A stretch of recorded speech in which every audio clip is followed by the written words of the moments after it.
as Paul Mackney, who was the General Secretary of UCU and on the TUC General Council, and made the initial call for the coalition of resistance, it would be appropriate if Paul started off.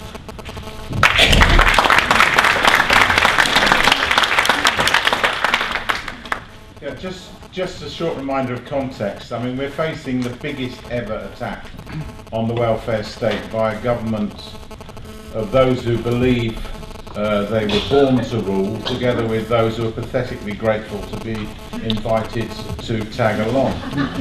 And they've got the cheek over the last few weeks to bring in the likes of Sir Philip Green to advise them on making economies.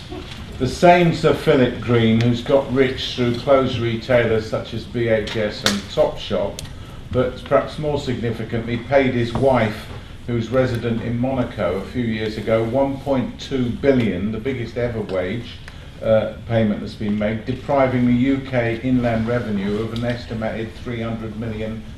This is the person who's going to advise them, a tax avoider. You must be heartily sick of seeing ministers like Michael Gove. I always think that for some people there's an adjective which just goes with them. It's almost as if it's been designed for them. And the epithet I think is particularly appropriate for Michael Gove is odious. He may have the IQ of a minnow, but he's already destroyed the school building programme. He may be odious, but he's dangerous. The notion they have of caring for people, someone who cares, is probably predicated on whether or not the person pays their round in the golf club bar. Just as with George W. Bush, just as he wanted to complete his father's unfinished business, so they want to complete Thatcher's programme. But they're far from invincible. It's an unstable coalition, and we're beginning to see the disgust of Lib Dem voters and tactical voters with as things go on. The other day we got an email from someone who was disgusted and wanted to associate with the coalition of resistance, but had always been Lib Dem. The splits are potentially much greater than the Heseltine-Thatcher splits, which were exploited by the poll tax protesters, and we saw the poll tax off. The major limitation on us and people, having been shell-shocked after the election, I think is a loss of nerve, or as Alice Walker puts it, the most common way people give up their power is by thinking they don't have any. One reason Greece has been so important has been because it shows us how hundreds of thousands of people can be mobilised. So since the last meeting of activists, the steering committee has been formed, and under the aegis of Tony Benn, the coalition of resistance went out with a statement to enable people to make a stand against the so-called inevitable cuts. I think it has to be said we were all astonished by the response. I mean, even the optimistic amongst us didn't expect quite so many thousand signatures. Our perspective is that trade unions are central to this resistance, and we see our role as fighting alongside them. But the NUS, pensioners, community organisations, black organisations, etc., can be mobilised so that we have civil society resisting this vandalism which we're seeing.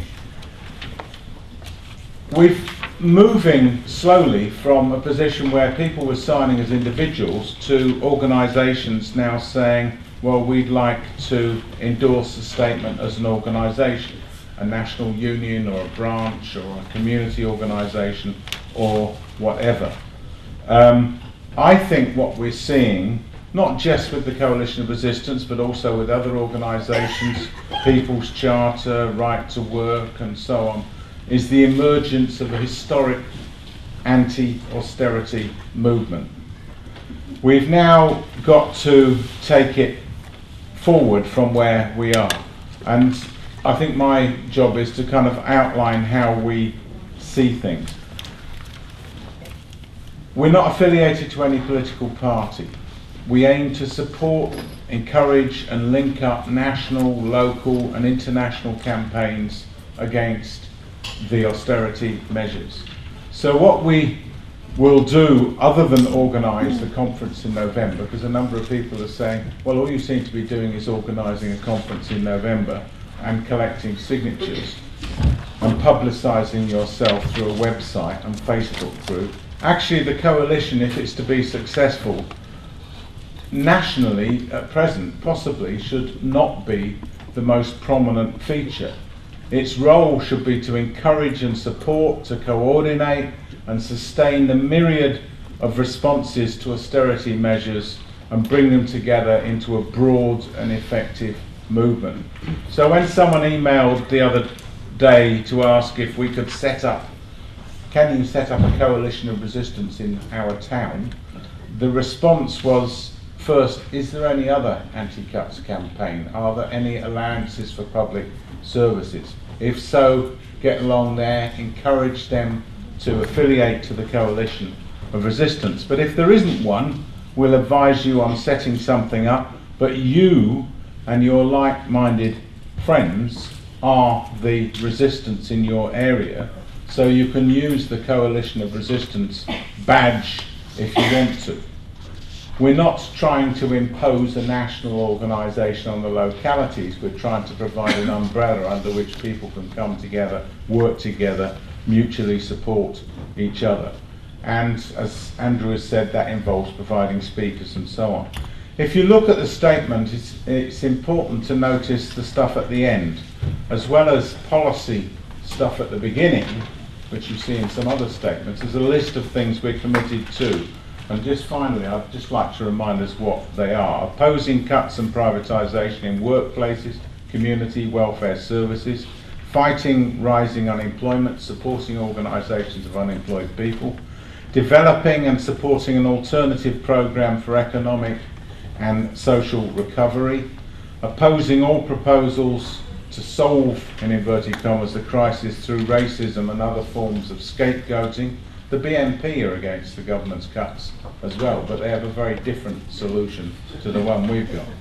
To liaise closely with similar opposition movements in other countries. In fact, they're beginning to get in touch with us because they're seeing the coverage we're getting.